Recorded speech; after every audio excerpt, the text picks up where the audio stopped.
Gold H1 chart price इस समय sideway correction कर रहा है और इस बार आपके पास क्लियर चार्ट पैटर्न है। अपर और लोअर ट्रेंड लाइन आपके dynamic support and resistance level हैं।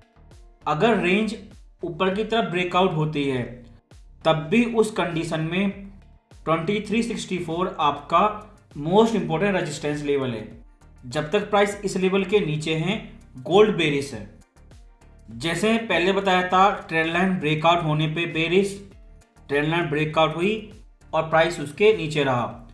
और ज़्यादा क्लियरिटी के लिए और सेफ्टी के लिए आप 2350 लेवल पे फोकस कर सकते हैं। जब तक प्राइस इस लेवल के नीचे हैं, इस लेवल को ब्रेक नहीं कर देता, तब तक गोल्ड बेरिश है। जब ये लेवल ब्रेकआउट होगा तब आप कहेंगे bullish, otherwise intraday H1 chart पर बेरिश 2350 लेवल से नीचे। अगर आप H4 चार्ट को देखें तो रनिंग ट्रायंगल चार्ट पैटर्न है और क्लियर स्टैटिक रेजिस्टेंस लेवल 2364 है। अगर इस टॉप से देखें, प्राइस ने पहले डबल टॉप बनाया, उसके बाद नेकलाइन को रिटेस्ट करके नया लो बनाया।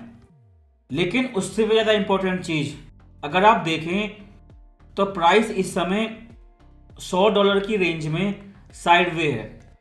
जब प्राइस $2400 से ऊपर जाता है तो आपको सेलिंग प्रेशर देखने को मिलता है और आपको कंफ्यूज करने के लिए वॉर न्यूज़ की कोई कमी नहीं है। और ये करेक्शन उस समय हुआ था जब फेड ने हॉकिश स्पीच दी थी।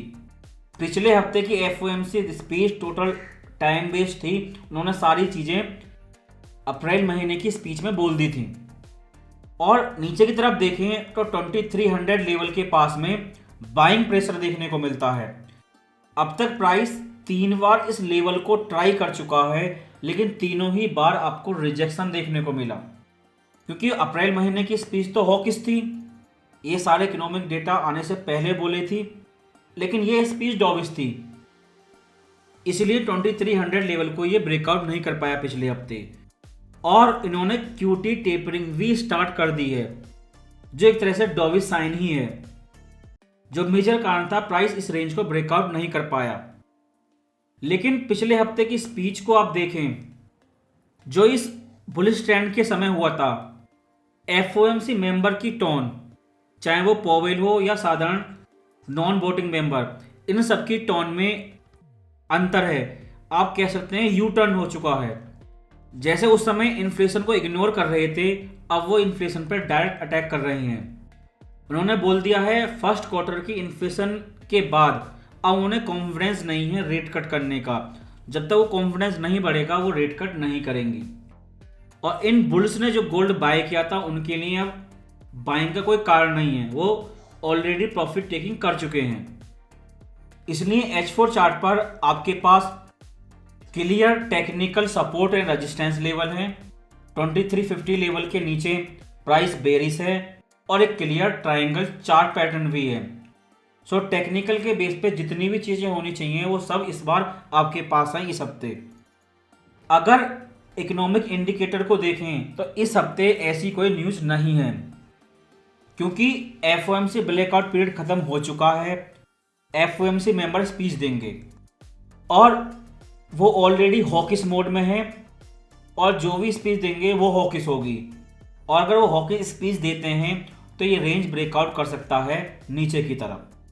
इससे अलग इलेक्शन पॉलिटिक्स को लेकर जो भी न्यूज़ होगी वो गोल्ड का एक्शन डिसाइड करेगी। अब ये लोग कब क्या स्पीच देंगे उसके लिए आपको न्यूज़ कंपनी पर डिपेंड रहना पड़ेगा।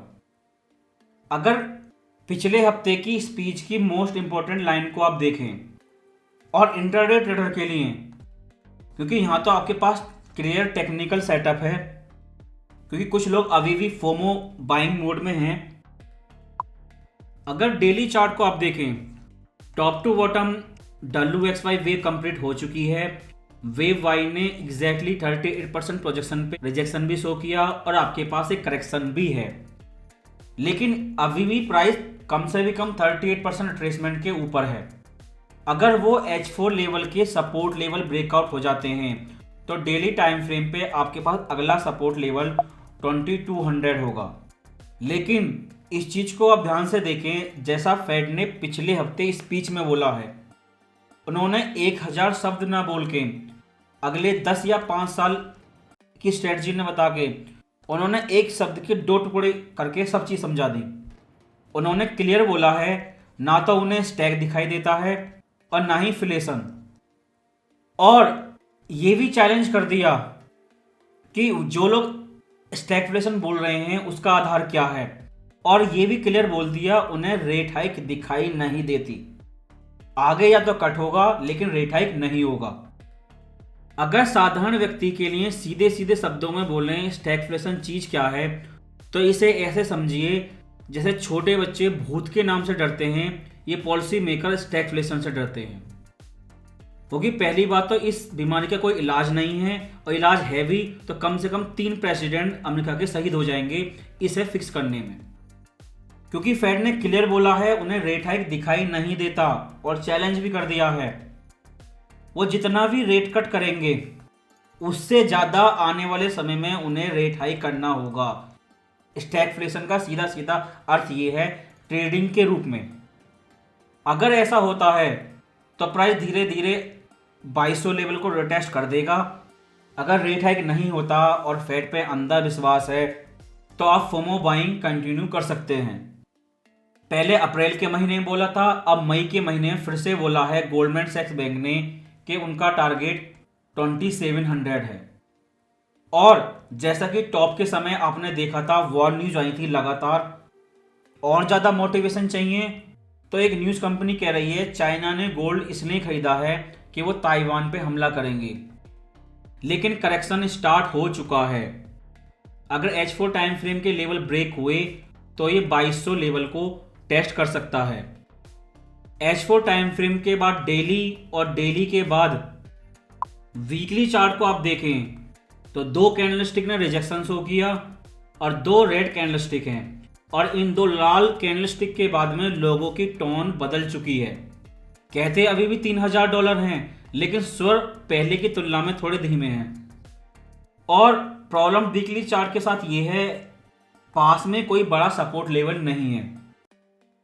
और ज़्यादा क्लियरिटी के लिए मंथली टाइम फ्रेम को आप देखें तो अप्रैल महीने की कैंडलस्टिक ने लास्ट के दिन वर्टिकली गोल्ड नीचे आया और मई महीने की कैंडलस्टिक स्टार्ट हो चुकी है।